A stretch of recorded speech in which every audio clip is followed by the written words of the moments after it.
My coverage of Computex 2017 is brought to you by Be Quiet, Cable Mod, Vertigear, and EVGA. Go ahead and check out the links below for more info. Lian Li, look at this. Look at this. What is that logo? I don't even recognize that logo. It looks like they're going under sort of a rebrand here. I actually like the new logo. And you know what? As we're about to see in a bit, Lian Li is making some big changes to their marketing, their branding, and I fully approve. I really do approve. We'll talk more about that in a bit. But first of all, look at this. This is also something new from Lian Li that we haven't seen in the past.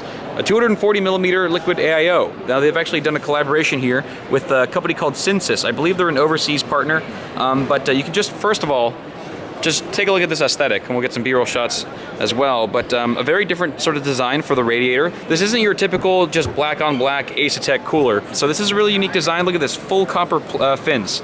Full copper fin stack. These are not copper plated.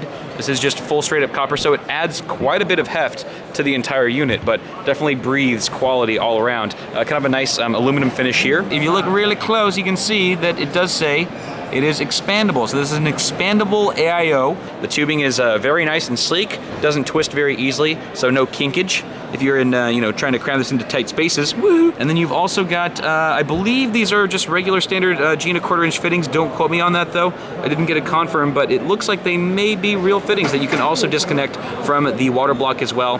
Speaking of copper, you get a full copper plate at the bottom, just peeking through right there. Gotta love that copper. Get that extra heat conductivity and all, yo. Oh yes, the pump itself. The pump is integrated into the radiator in this little black hub here, and there's a PWM fan port right there. Very, very nice. For the most part, the water block itself looks very heavy duty. The only little critique that I have is that I wish the branding wasn't so loud. With the Lian Li there and the Synsis, I know that might sort of deter some of the gamers off from this guy, but for the most part, a very fantastic rig. If you're not so hot on the copper color, you probably won't be seeing it much once it's all installed in your system, especially if you're adding some fans, including the two 120s that are going to be mounted on this, of course. And you'll forgive me, I kind of got ahead of myself here and forgot to tell you the actual model name of this unit, which is the IXR240. You can go ahead and confirm it over here on this box. There it is. It's the IXR240 from Lian Li and Synsis. So keep an eye out for it. Should be coming out relatively soon. This is a finished product, or a finished model, by the way. This isn't a prototype. It's going to be coming out very soon, so keep your eyes peeled. Check this bad boy out. Holy moly. This is the PC V3000. Over 3,000. This is their flagship case, all right? And it's we actually saw this a little bit at CES this year. Or was it last Computex? I don't know, it's been so long. But this is a more refined and finished model. The one that we saw earlier, they've definitely made some changes since then. But essentially, full ATX, actually you can do EATX, pretty much fit anything you want in here. Just look at how fat this radiator is. All right, with the quad, I think that's quad 120s. Looks like you could probably also fit some 140s in there back to back to back. So obviously custom water cooling is the main game here. You can see we've actually got a dedicated reservoir mount right there at the bottom, sort of over the sort of compartmentalized middle bracket. So we've got sort of the motherboard and CPU, of course, and then the bottom area with your cable management, radiator, and power supply. If we take a look at the back here, completely toolless, not even any thumb screws. I'm gonna break things right here. It just comes off like that. I just did that with one hand while filming. Just tons of room for cable management, lots of rubber grommets, just a ridiculous amount of hard drive support here. I really like the fact that all the trays are fully modular and toolless. You can go ahead and remove them if you want to swap out some more fun stuff. And we've also got another hard drive cage down here. Full ATX power supply at the back, mounted vertically. Just tons of room for cable management. Thoughtful rubber grommets as well. Look at this. You got a couple mounting spots for some 2.5-inch SSDs. Can't forget about those. And in case you were worried about the front ventilation, there is no shortage of mesh on the sides. You can actually kind of see through it right there.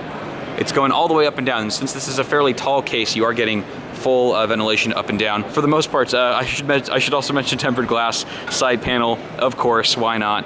And yeah, what else is there to say? What else do you want from me? Just go ahead and buy 3 of these right now. Now I was asking them for a price point on this guy, and it is of course their flagship model, so it's gonna be a bit more high end. We're talking anywhere from $400 to $500, ballpark in it, but let me know what you guys think about that sort of a price range in the comments below, if you think it's fair, and what you think of the case aesthetic overall.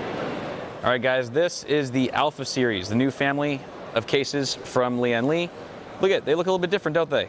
kind of refreshing to see sort of a different design, although they are still providing no shortage of tempered glass, which is of course very beautiful and typical Lian Li fashion. But we've got the Alpha 550, which is the more premium model, and the Alpha 330. Price point just right off the bat, 170 to 180 for the 550 and 100 to 110 for the 330. But the cool thing is that they both feature the same internal layout. The only things that are really different are, first of all, the RGB LED accent that you have at the top of the 550, as well as the tempered glass panel at the top of the case that you do not get with the 330. However, they have provided a dust filter, removable dust filter that is magnetic, and you got plenty of radiator options in this case as well, as you can kind of already get a glimpse of. Let's go ahead and go over there, where's there's Epic Troll again. I think they have some of the more internals showing on those cases there. Let's go over there. So here we have a look at a naked Alpha 550 with all the side panels removed so we can get a better look at the internals. Plenty of radiator support. You get triple 120s or 140s at the top and the front with a removable dust filter, which I believe is magnetic. Wifey Sauce will demonstrate. Oh, beautiful. Plenty of airflow, obviously, and water cooling options in this case. Now, don't quote me on this, but I believe I overheard them say that the case is going to come with a dedicated reservoir mounting right here, so you could actually have just a nice reservoir here, or you could mount it to the back of the wall with these flexible mounting strips, which is also very nice. Large CPU cooler cutout. Always appreciated. And look at this, power supply shroud. So cable management should be top notch. I wish we had some rubber grommets in here, but unfortunately you just kind of have to slide them behind this the reservoir wall. I do appreciate the ample cutouts for routing cables through your power supply shroud, though. Sometimes the case manufacturers forget about that, but it looks like Lian Li has thought that through. On the back side, where your business end goes, you get plenty of storage options. So you get either mounting points for 2 3.5 inch or 3 2.5 inch drives on this little bridge here. You can actually remove the 2 thumb screws. They are captive, and then it sort of lowers on the hinge, and you can remove the entire bracket for easy installation. There's also a bracket for a couple of 3.5 inch or 2.5 inch drives once again, plus another 3.5 inch drive cage at the bottom of the case that looks like it is flexible, can sort of slide back and forth depending on what kind of clearance you need. Let me know what you guys think of these cases so far. I personally am digging them at this point. And in case you're wondering when these are coming out, probably after summer. You can probably expect them anywhere between August and September timeframe, according to Lian Li. And these are pretty much finalized. I mean, there's a little bit more to do. They are actually going to opt out of using the mesh ventilation on the sides here for a top and bottom ventilation that we've very much commonly seen on cases like the NZXT S340. Sort of has the same sort of ventilation airflow for the front. And that means that they're also going to have to extend this tempered glass side panel all the way to the front of the case so that it's completely flush. It will look a lot nicer once it's all done, but already a pretty good start here for the Alpha series from Lian Li.